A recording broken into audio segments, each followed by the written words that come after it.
Hello ladies and gentlemen, my name is Emem Archibong. I'm a singer-songwriter and I'm also a pharmacist, so feel free to call me Emem the Singing Pharmacist. Today I will be talking about how to lose weight and keep it off. The reason I feel kind of qualified to maybe do a video like this one is because I have for a very long time been trying to lose weight and I feel like I've cracked it for me. I don't think that everything I advise you to do in this video will work for everyone because every one of us is different, but I've learned little things that have helped me to lose weight and to maintain the weight loss over a period of time, and I believe that you can do the same. So I hope that you find this video useful. I've lost about 10 kilograms in about 10 months and I've kept it up for a very long time since then.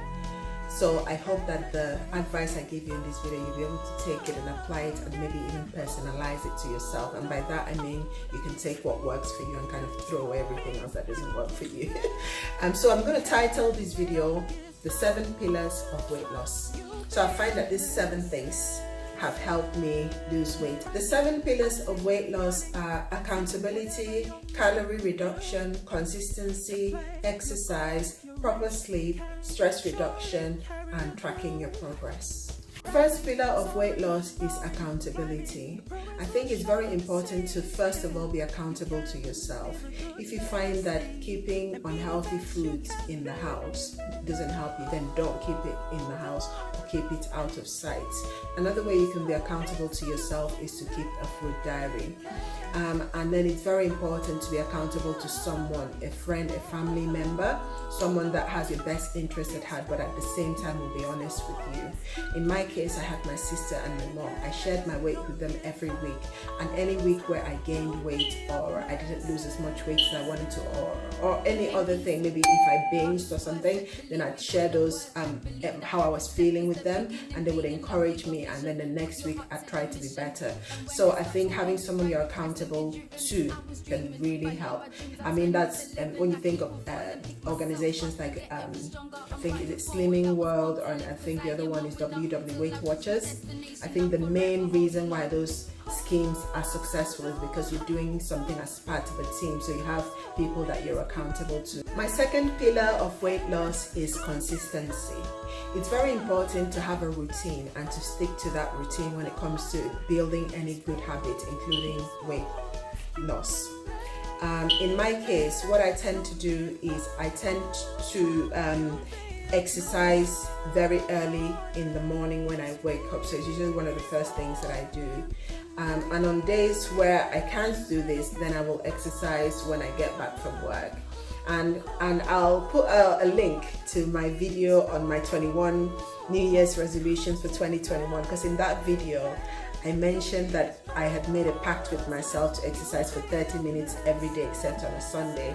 And what I've actually done is now I'm able to exercise for 40 minutes every day except on a Sunday. So that consistency, what I tend to do is I make sure that a day doesn't go by where I do not exercise. And if I miss a day, then on Sunday I will make up for that day by working out on that Sunday instead of the day that I missed, if that makes sense. So you need to find a routine that works for you, and it's very important that you're consistent. Also, to do with consistency, when it comes to healthy eating, what some people find works for them is trying to eat a similar meal for every day of the week. So a similar meal for certain days of the week. For example, every Monday I eat this, every Tuesday I eat that, every Wednesday I eat that, whatever.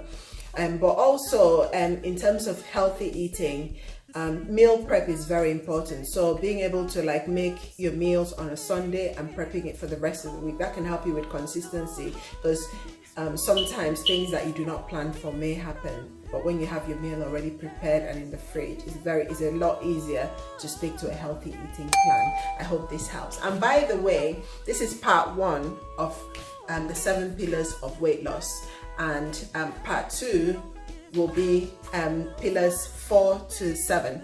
Part 1 consists of pillars 1 to 3. I hope you can watch on to find out what the 3rd pillar of weight loss is. The 3rd pillar of weight loss is calorie reduction. You can achieve calorie reduction in 2 ways. You can restrict or you can intermittent fast.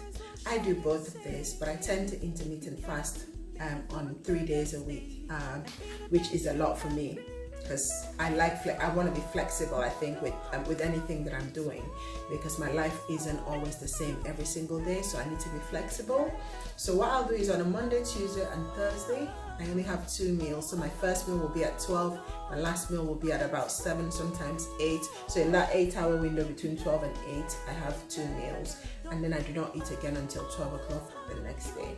Now, I don't do this every day, and people that are really strict intermittent fasters, I know you're probably going to, you may not agree with what I do, but it works for me. So I'm very flexible. So I will intermittent fast some days, and then some days I'll just be wise with the foods that I choose to eat.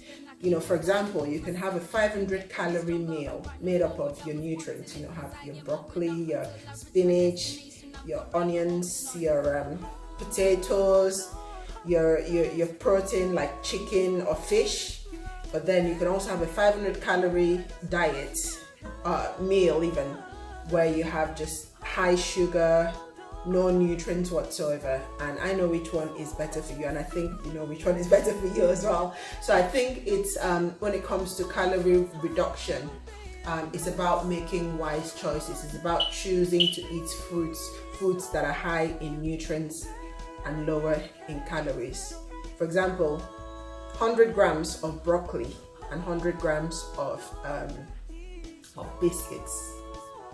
Yeah, they contain different amounts of calories. The biscuits will contain way more calories than the broccoli, and I'm sure everyone knows that. So it's a matter of finding ways to prepare healthy, nutritious foods that are lower in calories, and that can help you with calorie reduction.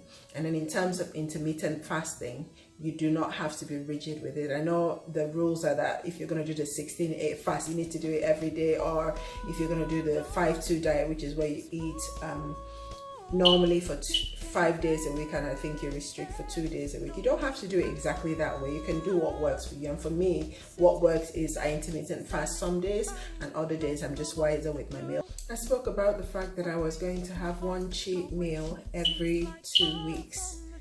And what I've actually ended up doing, initially I was having one cheat meal every 2 weeks, but then now that I've actually lost weight and I'm in maintenance mode, what I do is I can actually eat anything I want 3 days in a week. That's 4 days of being healthy and 3 days where I'm free to kind of join in with my work colleagues if they're eating something naughty or buy something nice and share with my family. So you have to find what works for you, and at different stages of your journey in terms of being healthy and weight loss, different things are going to work differently, so you have to find what works for you at different stages.